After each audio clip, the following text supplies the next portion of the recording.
Welcome back to Season 3 of the Flow into Health podcast. I'm Ruth, but I want to tell you a little something about me before we get started. Moving forward, I'll be calling myself Hannah. I don't feel like my given name fits me very well, and I've never particularly liked it.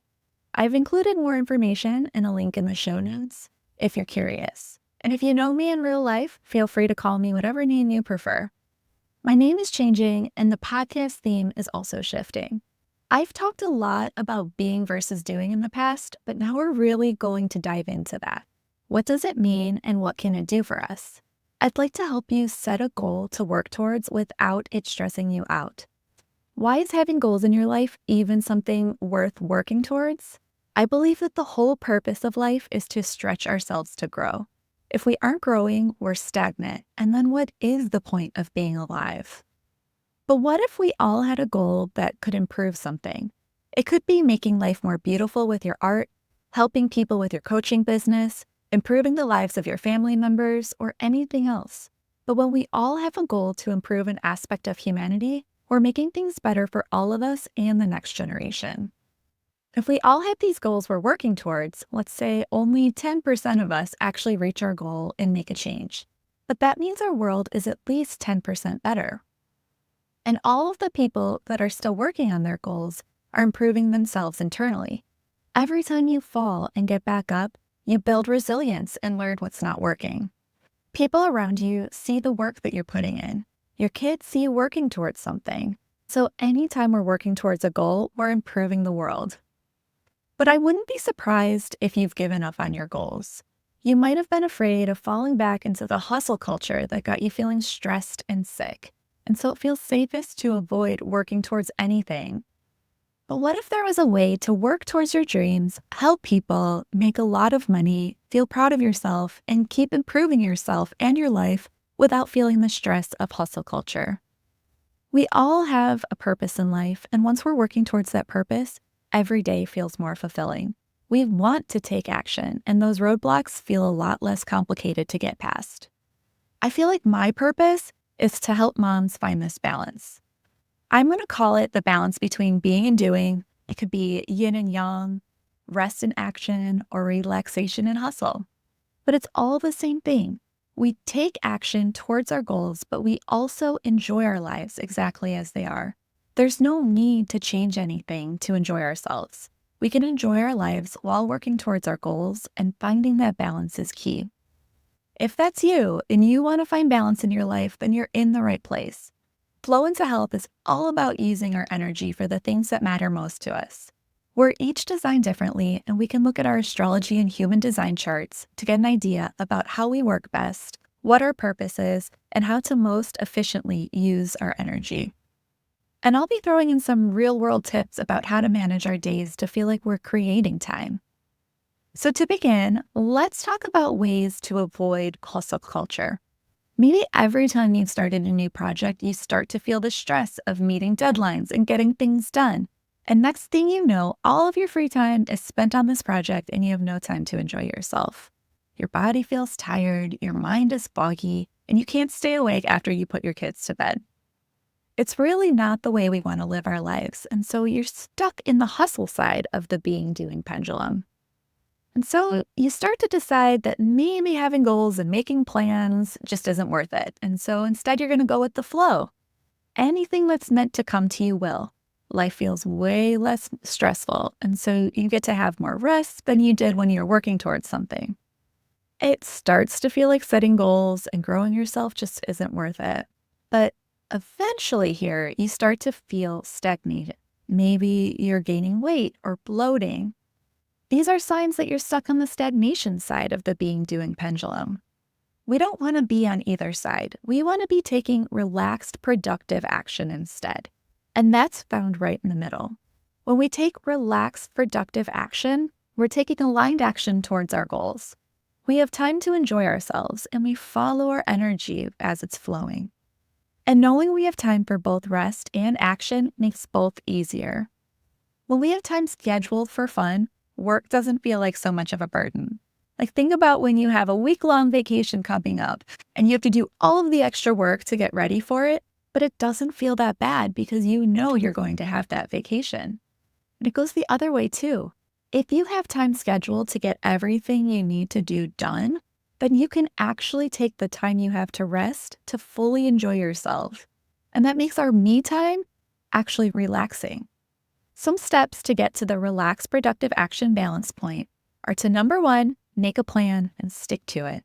Number 2, stop buffering. Number 3, remove a lot of the alert fatigue, preferably all alert fatigue in your life. And number 4, following your monthly energy. The very first thing to do is write a list of all of the things you need to do to achieve your goal and put it on your calendar. You might be thinking, I don't need to do that. I have a to-do list. But when you look at what's on your to-do list, do you actually do the things that are most impactful that are going to move you forward? Or do you do the easiest things that you can cross off quickly? If you lean towards doing those important, productive activities, then great. Maybe your to-do list is working for you. But if you're like most people, you probably want to get to the quick wins first. And so you need to schedule those important tasks into your week, your month, your year. And then when the time comes to do those things, you do it. The next step is to stop buffering. Buffering is any activity we do that makes us feel good or to avoid feeling uncomfortable. If you have a goal that pushes you, you're going to feel bad sometimes. It's going to feel hard, or you're not going to know where to start. It naturally makes us want to do something else instead. Maybe we could go eat something, or look at social media, or text a friend. Anything seems easier than doing the thing that you are scheduled to do.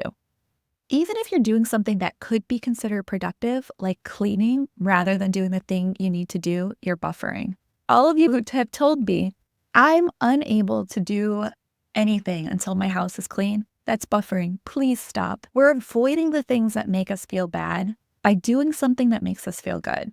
But it means that whatever we're doing towards our goal will take a lot longer or won't get done at all.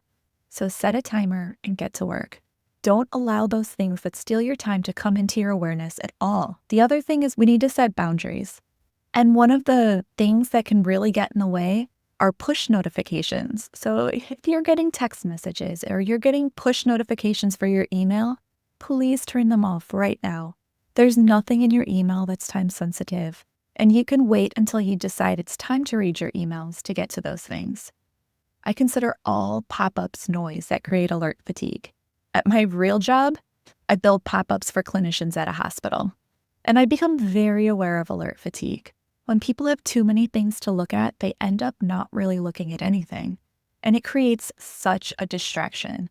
Even if you think you're a good multitasker, you aren't. You'll get so much more done if you work on one thing and then the next thing instead of switching back and forth. The time it takes to switch tasks is not negligible, so you're wasting time by allowing alert fatigue to come into play. I'll be talking a lot more about this in a future episode.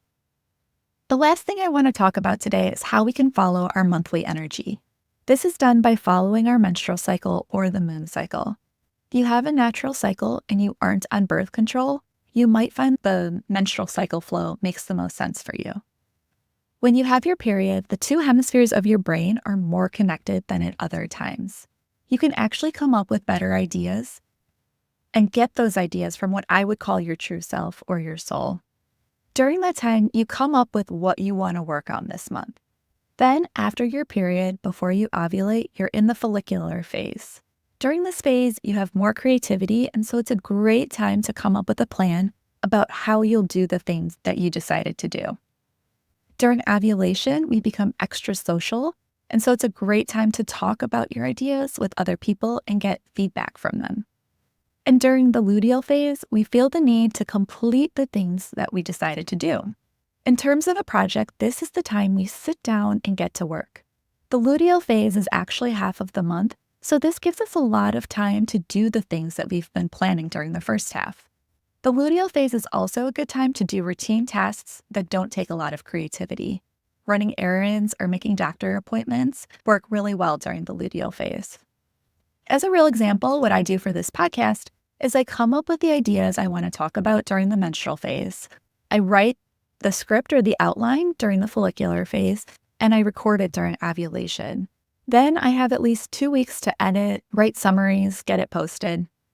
And that's just one example, but you can use this format for just about any project.